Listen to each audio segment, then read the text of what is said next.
थोड़ा टाइम देना चलेगा ना, क्योंकि आप लोगों की तरफ डॉक्टर की तरफ देखने के बाद मुझे ऐसा लगता है कि मैंने साक्षात्कार कर लिया। सर्वसाधारण रूप से जीवन जीते हैं जो लोग, माता पिता, उसे भी लोग भगवान की तरह नहीं देखते, ब्रह्मा विष्णु महेश देखने लगते हैं। सच्चे तो यही है कि जो सामने आपके माँ बाप खड़े हैं वही ब्रह्मा और विष्णु और वही महेश है।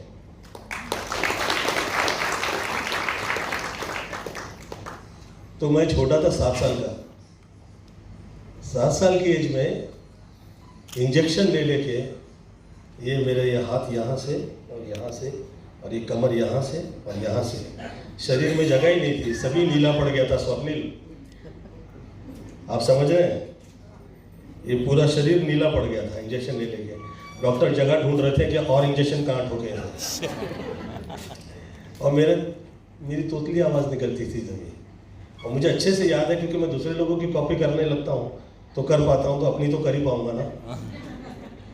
तो मैंने डॉक्टर साहब से पूछा, वो जो सर्वेंट आता था वो मुझे साइकिल में से लेके उनके पास जाता था, तो वो कहे कि कभी नहीं आया तो मुझे चल के चलना पड़ता था, तो चल भी नहीं पाता था, और कितनी बीमारियाँ थी मैं अभी बता भी नहीं पाऊँगा। तो दांत, अभी लोग हंसी पे लोग तारीफ करते हैं तो मैं सोचने लगता हूँ कि दांत, हंसा था मैं और ऐसे में झुका था तो दर दर दर दर दर ऐसे सब मेरे गिर गए थे और वैसे मम्मी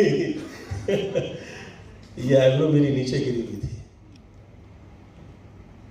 बाल झड़ने लग गए थे, स्किन मेरी पतली हो गई थी, मेरे समझ में नहीं आ रहा था क्या हो रहा है। रक्त के अंदर मेरे एक दोष था, हड्डी मज्जा हर जगह मुझे तकलीफ थी, मेरे कुछ भी नहीं समझ में आ रहा था कि हो क्या रहा है। 7 से लेकर 13, आप सोचिए एक बच्चे के लिए ये कितनी तकलीफ की बात है। डॉक्टर साहब से मैं पूछने लगा, तो मेरी आवाज़ से मुझे पता लगा, आवाज़ मेरी नाक तक पहुंच गई। जब आवाज़ मेरी नाक तक पहुंच गई तो मैं मम्मी से कहा, मम्मी मेरी आवाज़ मेरी नाक तक पहुंच गया है, मैं बहुत कमज़ोर हो गया। मम्मी कही, बेटा तुम ठीक हो जाओगे, तुम्हारी तकलीफ निकल जाएगी। मुझे लगा मम्मी ऐसे ही पटा रही है। डॉक्टर साहब से मैंने पूछा, डॉक्टर साहब क्या लगता है मैं जिंदा तो रहूंगा? डॉक्टर साहब कह रहे, गोविंदा, गोविंद कहते, तू स्टार होगा, तेरा इतना नाम होगा दुनिया देखेगी। अब शायद उनके मुंह में उस टाइम पे सरस्वती बैठी होगी।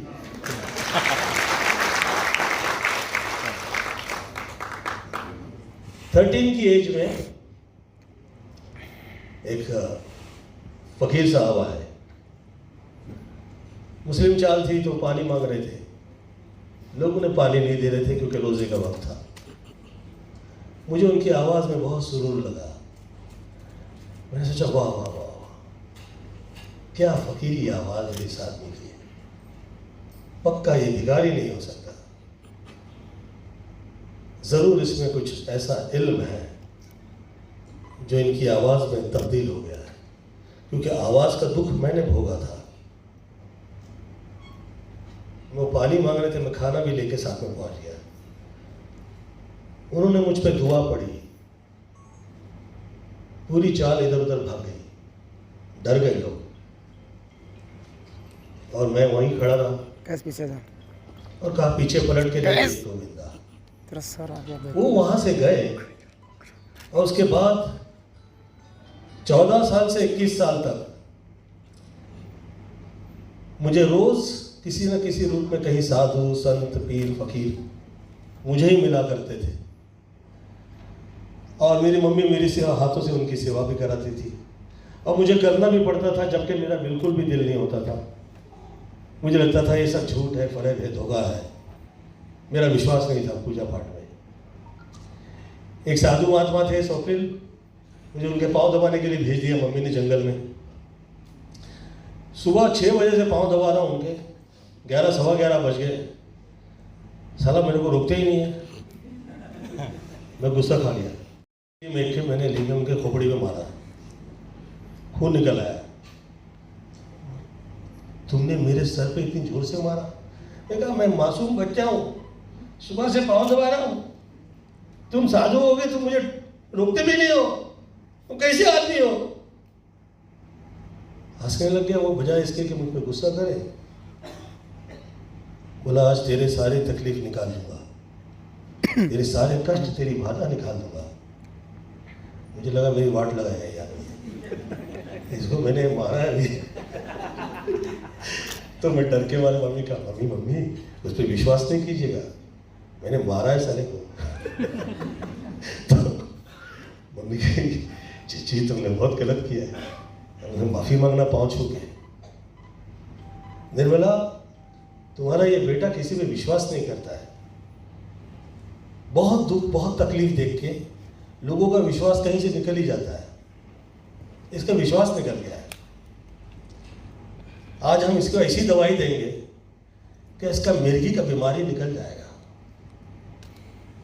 अब मैं ये आप लोगों से इसलिए कह रहा हूं, इस माहौल में लोग सोचने वाले होंगे गोविंदा ये स्टोरी क्यों सुना रहा है। इसलिए सुना रहा है कि लोगों का विश्वास निकल रहा है।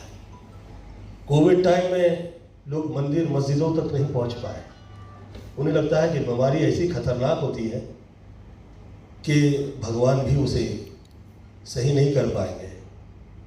परंतु अगर ध्यान से देखें, ये बीमारी बीमारी नहीं थी, ये एक ऐसी वेदना थी जो दी गई थी, ऐसी तकलीफ थी जो मनुष्य की तरफ से मनुष्य के प्रदान की गई थी।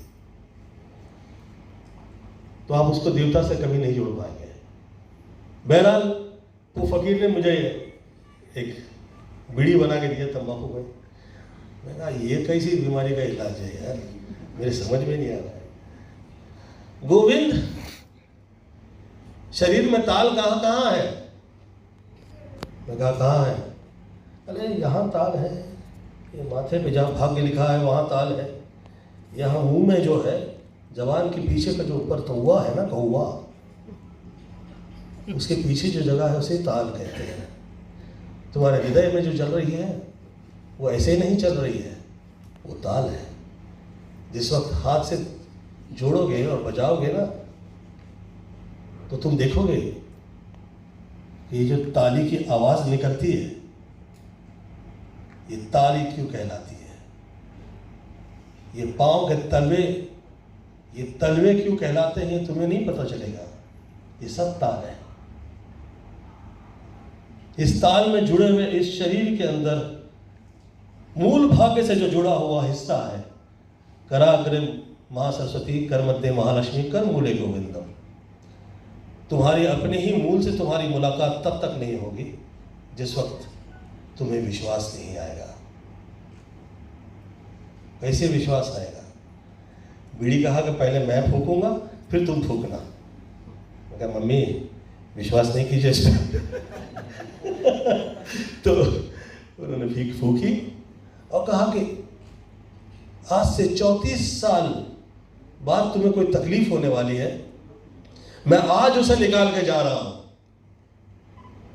मैं कहा 34 साल बाद तकलीफ होने वाली वो आज कैसे निकालेंगे? कहा मैं गुरु हूं, मैं देख पा रहा हूं, तुम देखते नहीं हो। एक हरा बलगम का टुकड़ा तुम्हारे गले के कौवे के पीछे पड़ा है, मैं उसे निकाल दूंगा। और मैंने बीड़ी के 2 फूंक भी नहीं लगाए थे अभी कि मेरे मुंह से वो बाहर निकला। मैंने साक्षात्कार किया इस धर्म का, इस देश की आर्ट एंड कल्चर का और उससे जुड़े हुए मूल का लोग विचार भी नहीं कर पाते हैं, ऐसा गहरा है।